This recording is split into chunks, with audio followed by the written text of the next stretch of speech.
ಎಲ್ಲಿಗೂ ನಮಸ್ಕಾರ. ಎಲ್ಲರಿಗೂ ಉಷಾ ಅಂತ ಯೂಟ್ಯೂಬ್ ಚಾನಲ್ಗೆ ಸ್ವಾಗತ. ಯಾರ್ಯಾರೆಲ್ಲ ನನ್ನ ವೀಡಿಯೋಸ್ನ ಸಬ್ಸ್ಕ್ರೈಬ್ ಮಾಡಿಕೊಂಡು ರೆಗ್ಯುಲರ್ ಆಗಿ ನೋಡ್ತಾ ಇದ್ದೀರಾ, ಥ್ಯಾಂಕ್ ಯು ಸೋ ಮಚ್. ಯಾರೆಲ್ಲ ಇನ್ನೂ ಸಬ್ಸ್ಕ್ರೈಬ್ ಮಾಡ್ಕೊಂಡಿಲ್ಲ ಈ ಕೂಡಲೇ ಹೋಗಿ ಚಾನಲ್ನ ಸಬ್ಸ್ಕ್ರೈಬ್ ಮಾಡಿ, ಹಾಗೆ ಬೆಲ್ ಐಕನ್ನಲ್ಲೂ ಕೂಡ ಆಲ್ ಅಂತ ಸೆಲೆಕ್ಟ್ ಮಾಡಿ. ಆವಾಗ ನೆಕ್ಸ್ಟ್ ನಾನು ಯಾವುದೇ ವೀಡಿಯೋ ಅಪ್ಲೋಡ್ ಮಾಡಿದಾಗ ನಿಮಗೆ ನೋಟಿಫಿಕೇಶನ್ ಬಂದಿರುತ್ತೆ. ನೀವು ಫ್ರೀ ಇದ್ದಾಗ ನನ್ನ ವೀಡಿಯೋಸ್ನ ನೋಡ್ಬೋದು.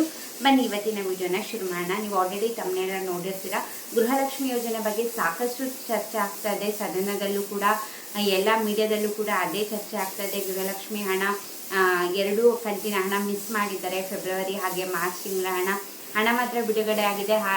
ಬಟ್ ಫಲಾನುಭವಿಗಳ ಖಾತೆಗೆ ಹಾಕೇ ಇಲ್ಲ. ತುಂಬ ಅದ್ರ ಬಗ್ಗೆನೇ ಸುದ್ದಿ ನಡೀತಾ ಇದೆ.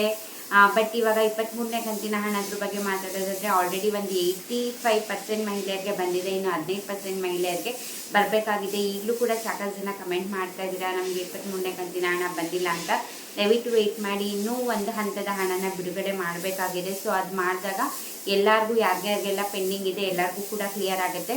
ಒಂದೇ ಸತಿ ಎಲ್ಲರಿಗೂ ಕೂಡ ಹಣ ಬರಲ್ಲ. ಯಾವಾಗೇ ಹಣ ಜಮೆ ಮಾಡಿದ್ರು ಕೂಡ, ಯಾವ ಕಂತಿನ ಹಣ ಮಾಡಿದ್ರು 1 ತಿಂಗಳಾದರೂ ಬೇಕು ಎಲ್ಲರಿಗೂ ಕೂಡ ಹಣ ಜಮೆ ಆಗಲಿಕ್ಕೆ. ಯಾಕಂದರೆ ಸ್ವಲ್ಪ ಜನ ಅಲ್ಲ ಕೋಟಿಗಟ್ಟಲೆ ಜನ ಇರೋದ್ರಿಂದ ಸ್ವಲ್ಪ ಲೇಟ್ ಆಗುತ್ತೆ. ಕೆಲವೊಬ್ಬರಿಗೆ ಫಸ್ಟಿಗೆ ಬಂದಿರುತ್ತೆ, ಕೆಲವೊಬ್ಬರಿಗೆ ಲಾಸ್ಟಿಗೆ ಬಂದಿರುತ್ತೆ, ಅಷ್ಟೇ ವ್ಯತ್ಯಾಸ. ಬಿಟ್ಟರೆ ಖಂಡಿತ 23ನೇ ಕಂತಿನ ಹಣ ಬಂದೇ ಬರುತ್ತೆ. ವೆಯ್ಟ್ ಮಾಡಿ, ಇನ್ನೂ ಒಂದು ಹಂತದ ಹಣ ಜಮೆ ಆದಾಗ ಎಲ್ಲರಿಗೂ ಕೂಡ ಕ್ಲಿಯರ್ ಆಗುತ್ತೆ. ಹಾಗೆ 22ನೇ ಕಂತಿನ ಹಣ ಪೆಂಡಿಂಗ್ ಇರೋರಿಗೂ ಕೂಡ ಕ್ಲಿಯರ್ ಆಗುತ್ತೆ. ನೆಕ್ಸ್ಟ್ ನಿಮಗೆ ಡೌಟ್ ಬರೋದು 24ನೇ ಕಂತಿನ ಹಣ ಯಾವಾಗ ಮಾಡ್ತಾರಪ್ಪ, ಈಗ ಬರೀ ಗೃಹಲಕ್ಷ್ಮಿದೇ ಚರ್ಚೆ ನಡೀತಿರೋದ್ರಿಂದ ನೆಕ್ಸ್ಟ್ 24ನೇ ಕಂತಿನ ಹಣ ಯಾವಾಗ ಬರುತ್ತೆ, ಏನು ಪೆಂಡಿಂಗ್ ಹಣ ಯಾವಾಗ ಬರುತ್ತೆ ಏನಂತ.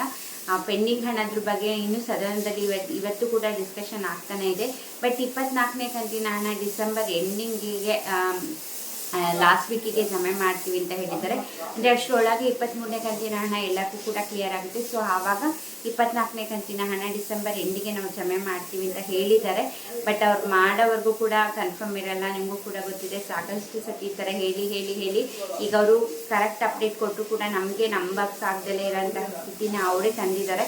ಸೊ ಹಾಗಾಗಿ ಅವ್ರು ಹೇಳಿರೋದನ್ನ ನಾನು ನಿಮಗೆ ಅಪ್ಡೇಟ್ ಮಾಡ್ತಿದ್ದೀನಿ ಅಷ್ಟೇ. ನಾನು ನಿಮ್ಗೆ ಇಲ್ಲಿ ಯಾವುದೇ ರೀತಿ ಸುಳ್ಳು ಭರವಸೆ ಕೊಡುವಂಥ ಅವಶ್ಯಕತೆ ಇಲ್ಲ. ಅವ್ರು ಅಪ್ಡೇಟ್ ಮಾಡಿರೋದನ್ನ ನಾನು ನಿಮಗೆ ಹೇಳ್ತಾ ಇದ್ದೀನಿ ಅಷ್ಟೇ. ಇದ್ರ ಮಧ್ಯೆ ಇನ್ನೊಂದು ಏನಪ್ಪ, ಒಂದು ಬಿಗ್ ಅಪ್ಡೇಟ್ ಏನಪ್ಪ ಅಂತಂದರೆ, ಇವಾಗ ಗೃಹಲಕ್ಷ್ಮಿ ಯೋಜನೆಯಿಂದ 1.8 ಲಕ್ಷ ಫಲಾನುಭವಿಗಳನ್ನ ಕ್ಯಾನ್ಸಲ್ ಮಾಡ್ತಿದ್ದೀವಿ ಅಂದ್ಬಿಟ್ಟು ಒಂದು ಅಪ್ಡೇಟ್ ಬಂದಿದೆ.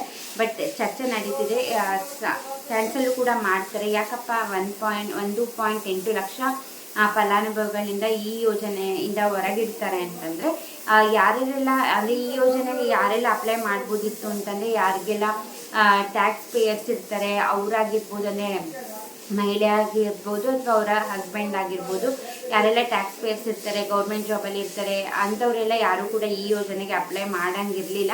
ಬಟ್ ಅಂದರೂ ಕೂಡ ಅಷ್ಟು ಹೇಳಿದ್ರು ಕೂಡ 1.8 ಲಕ್ಷ ಜನ ಅವರೇ ಟ್ಯಾಕ್ಸ್ ಪೇಯರ್ಸ್ ಆಗಿರ್ತಾರೆ, ಇಲ್ಲ ಅವರ ಹಸ್ಬೆಂಡ್ ಟ್ಯಾಕ್ಸ್ ಪೇಯರ್ಸ್ ಆಗಿರ್ತಾರೆ. ಅಂದರೂ ಕೂಡ ಈ ಯೋಜನೆಗೆ ಅಪ್ಲೈ ಮಾಡಿ ಇಷ್ಟು ದಿನ ಹಣ ತೊಗೊಂಡಿದ್ದಾರೆ. ಈಗ ನಿಮಗೂ ಕೂಡ ಗೊತ್ತಿದೆ, BPL ಕಾರ್ಡ್ ವೆರಿಫಿಕೇಷನ್ ನಡೀತಿದೆ, ಲಕ್ಷಾಂತರ ಕಾರ್ಡ್ಗಳು ಕ್ಯಾನ್ಸಲ್ ಆಗ್ತಾ ಇದೆ. ಸೊ ಅದೇ ರೀತಿ ಈ ಒಂದು ಗೃಹಲಕ್ಷ್ಮಿ ಯೋಜನೆಯಲ್ಲೂ ಕೂಡ ವೆರಿಫೈ ಮಾಡಿದ್ಮೇಲೆ ಮತ್ತೆ 1.8 ಲಕ್ಷ ಜನ ಸಿಕ್ಕಿದ್ದಾರೆ, ಯಾರೆಲ್ಲ ಅನರ್ಹರಿದ್ದಾರೆ ಅವ್ರದ್ದು. ಸೊ ಇವಾಗ ಅಷ್ಟು ಜನನ ಈ ಒಂದು ಗೃಹಲಕ್ಷ್ಮಿ ಯೋಜನೆಯಿಂದ ಹೊರಗಿಡಬೇಕು ಅನ್ನೋದ್ರ ಬಗ್ಗೆ ಚರ್ಚೆ ನಡೀತಿದೆ. ಬಟ್ ಇದರಲ್ಲಿ ಯಾವುದೇ ರೀತಿ ಅಫಿಷಿಯಲ್ ಆಗಿ ಇನ್ನೂ ಅಪ್ಡೇಟ್ ಬಂದಿಲ್ಲ. ಸೊ ಹಾಗಾಗಿ ಯಾರೆಲ್ಲ ನೀವು ಟ್ಯಾಕ್ಸ್ ಪೇಯರ್ಸ್ ಇರ್ತೀರ ಅಥವಾ ನಿಮ್ಮ ಹಸ್ಬೆಂಡ್ ಟ್ಯಾಕ್ಸ್ ಪೇಯರ್ಸ್ ಇರ್ತಾರೆ ಅಂಥವ್ರದ್ದೆಲ್ಲ ಇನ್ನು ಮುಂದೆಯಿಂದ ಹಣ ಬರೋದಿಲ್ಲ, ಕ್ಯಾನ್ಸಲೇಷನ್ ಆಗ್ತಾ ಇದೆ.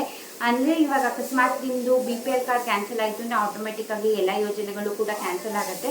ಅಕಸ್ಮಾತ್ ನಿಮ್ಮದು BPL ಕಾರ್ಡ್ ಆ್ಯಕ್ಟಿವೇ ಇದೆ ಅಂತಂದರೆ ನಿಮ್ಮದು ಈ ಒಂದು ಗೃಹಲಕ್ಷ್ಮಿ ಯೋಜನೆಯಿಂದ ನೀವೇನಾರ ಅನರ್ಹರು ಅಂತ ಪತ್ತೆ ಆಯಿತು ಅಂತಂದರೆ ನಿಮಗೆ ಈ ಒಂದು ಯೋಜನೆಯಿಂದ ಹೊರಗಿರ್ತಾರೆ. ಯಾವುದೇ ರೀತಿ ಮುಂದೆ ನೆಕ್ಸ್ಟ್ ಯಾವೇ ಕಂತಿನ ಹಣ ಹಾಕಿದ್ರು ಕೂಡ ನಿಮಗೆ ಆ ಒಂದು ಯೋಜನೆಯಿಂದ ಹಣ ಬರೋದಿಲ್ಲ. ಅಂದರೆ ಗೃಹಲಕ್ಷ್ಮಿ ಯೋಜನೆಯಿಂದ ಯಾವುದೇ ರೀತಿ ಮುಂದೆ 2,000 ರೂಪಾಯಿ ಬರೋದಿಲ್ಲ.